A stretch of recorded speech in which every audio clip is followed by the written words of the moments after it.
मैं हूं डॉक्टर अभिराज सिंह शेखावत और आप देख रहे हैं ब्रीफ बाइट्स। साइकोलॉजी के जरिए इंसानी व्यवहार को समझने की एक छोटी सी कोशिश। आज की ब्रीफ बाइट्स का टॉपिक है अपनी औरत को कैसे लीड करें। अपनी पर्सनल और प्रोफेशनल एक्सपीरियंस के बेसिस पर मैं काफ़ी कॉन्फिडेंस के साथ ये कह सकता हूँ कि वुमेन और मैन के सेक्सुअल रिलेशनशिप्स सबसे ज़्यादा थ्राइव करते हैं जब मैन कॉन्फिडेंटली और रिस्पेक्टफुली रिलेशनशिप को लीड करता है। लेकिन आज के टाइम में काफ़ी वुमेन के लिए फॉलो करना डिफिकल्ट हो गया है। इसका मेन रीज़न ये है कि उन्हें लगता है अगर मैन लीड करेगा तो उन्हें मेल अथॉरिटी के सामने सबमिट करना पड़ेगा। और हाँ, ये बिल्कुल गलत भी नहीं है, लेकिन इस आइडिया के साथ एक फियर अटैच हो गया है जो हर सिचुएशन में जस्टिफाइड नहीं होता।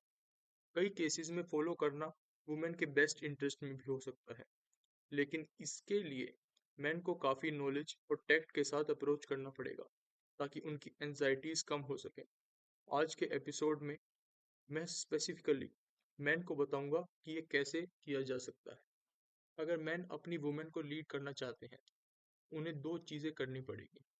लीडरशिप को समझना ईजिएस्ट होता है मिलिट्री कंटेक्स्ट में, इसलिए मैं इस टॉक में मिलिट्री एनालॉजीज का यूज़ करूंगा। पहली चीज़, कॉम्पिटेंस। मैन, अगर तुम अपनी वुमेन को लीड करना चाहते हो तो तुम्हें उससे ज़्यादा कॉम्पिटेंट होना पड़ेगा। सिंपल लॉजिक है, अगर तुम बेटर लीडर नहीं हो, तुम लीडरशिप रोल में क्यों हो? और ऑनेस्टली, ये कोई छोटी बात नहीं है। आज बहुत सी वुमेन एक्सट्रीमली कॉम्पिटेंट और केपेबल हैं। जैसे जैसे वुमेन अपनी कॉम्पिटेंसीज डेवलप कर रही हैं, वैसे वैसे मेल लीडरशिप का स्टैंडर्ड भी कंटिन्यूअसली रेज हो रहा है। और ये अच्छी बात है। हेल्दी कंपटीशन कभी भी किसी को हर्ट नहीं करती। लेडीज, मैं तुम्हें तुम्हारे बेस्ट वर्जन पर देखना चाहता हूँ, क्योंकि तुम जितना ग्रो करोगी, मुझे उससे एक स्टेप आगे ग्रो करना पड़ेगा। तुम जितना हाई क्लाइम करोगी, मुझे उससे ऊपर क्लाइम करना पड़ेगा। तुम टफ हो तो मैं टफर बनूंगा। तुम ब्रेव हो तो मैं ब्रेवर बनूंगा। तुम काइंड हो तो मैं काइंडर बनूंगा। लीडरशिप जस्टिफाई होती है मेरिट से, और मेरे ओपिनियन में मेरिट ही लीडरशिप का ओनली लेजिटिमेट बेस है। इसलिए मैन, अगर तुम चाहते हो वुमेन तुम्हारी लीडरशिप एक्सेप्ट करे, तो तुम्हें ऐसा आदमी बनना पड़ेगा जिसे फॉलो करना म्यूचुअली और नेचुरली वर्थवाइल लगे। क्योंकि जब मेरिट नहीं होती, तब लोग ओबीडियंस फोर्स करने यूज करने की कोशिश करते हैं। मिलिट्री में इसको बोलते हैं पुलिंग रैंक, मतलब अपनी अथॉरिटी या पोजीशन रिमाइंड कराना। मैं तुम्हारा सीनियर ऑफिसर हूँ, तुम्हें ओबे करना ही पड़ेगा। लेकिन सच ये है, कोई भी गुड कमांडर ये टैक्टिक यूज नहीं करना चाहता, क्योंकि जब लीडर को अथॉरिटी रिमाइंड करानी पड़ जाए, इसका मतलब वो अपने सोल्जर्स का रिस्पेक्ट और लॉयल्टी ऑलरेडी लूज कर चुका है।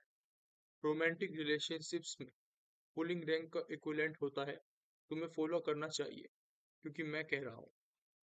माय ड्यूड, मेरे दोस्तों, वुमेन पर ऐसे कोई मोरल ओब्लिगेशन नहीं होता।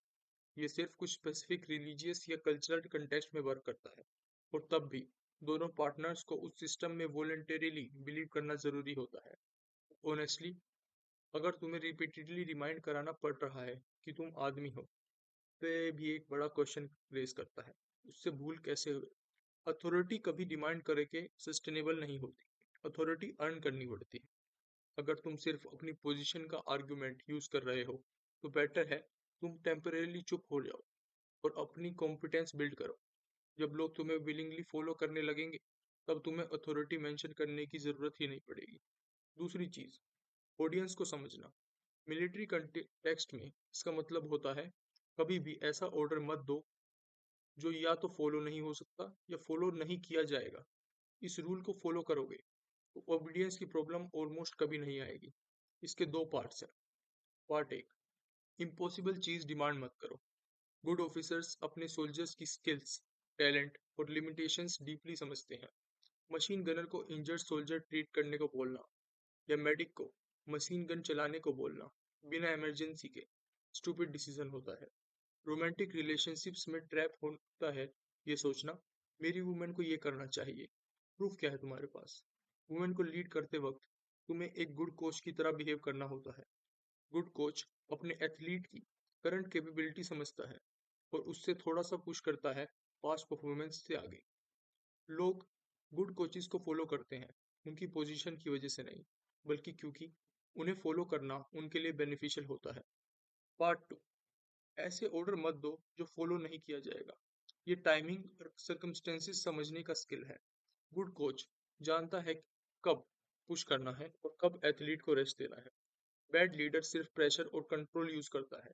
गुड लीडर रिवॉर्ड, प्रेज और रेस्ट के बैलेंस रखता है। जो लीडर ये बैलेंस नहीं समझता वो टायरेंट बन जाता है, और टायरेंट्स इवेंचुअली बहुत ज़्यादा नफरत किए जाते हैं। रोमांटिक रिलेशनशिप्स में पावर स्ट्रगल अवॉइड करना बहुत इंपॉर्टेंट है। मिलिट्री में डिसोबीडियंस पनिश की जा सकती है। रोमांटिक रिलेशनशिप्स वॉलंटरी होती हैं। वहाँ पनिशमेंट सिर्फ इमोशनल मैनिपुलेशन के थ्रू होता है जो लोग करते हैं, लेकिन वो रिलेशनशिप की इंटीग्रिटी डिस्ट्रॉय करता है। ऑनेस्टली मेरा ओपिनियन ये है, वुमेन से वो चीज़ डिमांड ही मत करो जो वो विलिंगली करना नहीं चाहती।